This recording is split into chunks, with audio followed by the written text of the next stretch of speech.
Increasing the message to us over the past couple of decades. If you're feeling worried, the message to talk to someone about what's concerning you. New research, though, suggests 2 in 5 young Australians in their mid to late teens don't heed that advice, and others don't feel as though people are listening. 1 in 3 feel as though a close adult doesn't listen to them. It paints a troubling trend to begin Child Protection Week. Joining me for more on this is Act for Kids Director Thomas McIntyre. Thanks for your time. I guess what surprised me the most is when kids are seeking out the help, they feel people don't listen, because we're constantly saying, seek out help, talk to people. Why is this the case?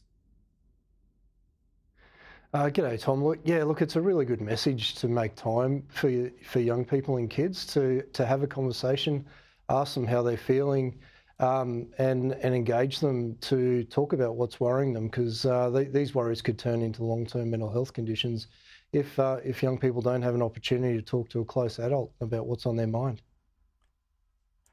Is it often as well even the case that it's a carer or parent? And I wonder, I mean, I've got very young kids, you have that moment where you realise you're half listening and you're on your phone, that we've just got to get the phone out of our hands a bit more when we're at home.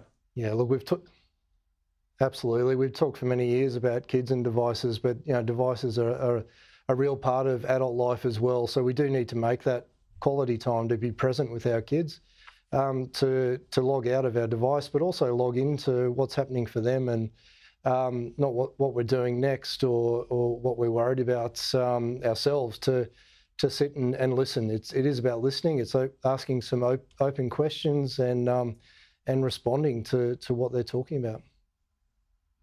The commute's a killer for some people, but I was interested in reading your report that it can be a really good time to talk to kids, I guess, as well, because it can be really difficult to sort of sit down and look someone in the eyes and talk about a problem.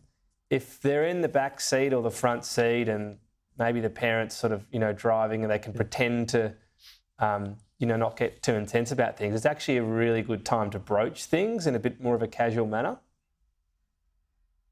Absolutely. Look, they're great moments. It's those incidental moments where, as you mentioned, driving home from school or to school, cooking, and having a bit of a yarn is excellent. And those small conversations can turn into much larger ones, and an opportunity to listen, understand, not necessarily solve. Sometimes we need to help with resolutions, but initially listening and really understanding what's happening for kids. So, and making time for it, making a moment to, put the laptop away, put the phone down, and just be there with our kids and enjoying some time with them. You've always got the chance, I guess, once they're getting a bit older, teenage years, you might get told to go away or something a bit stronger and a slammed door. How do you break down that sort of barrier?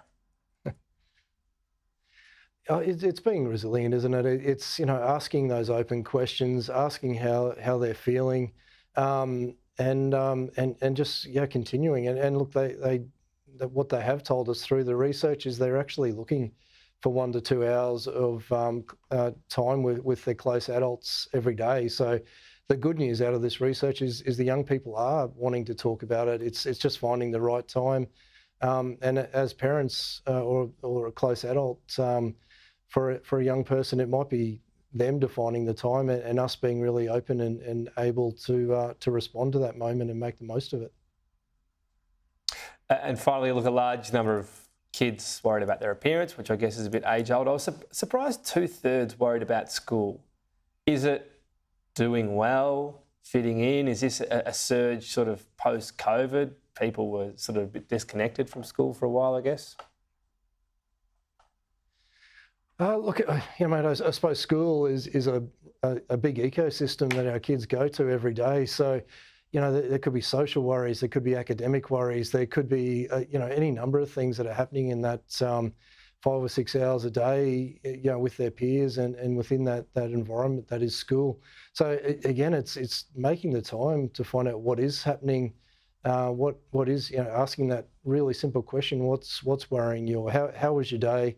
What was the best thing that happened today? Is there something today that you're worried about? They don't have to be really complex questions. They're just inquiring questions that are not closed and don't elicit the one word answers, the ones that actually require a little bit of thought and input. So look, it's hard to know what could be worrying any given young person until you ask them that question.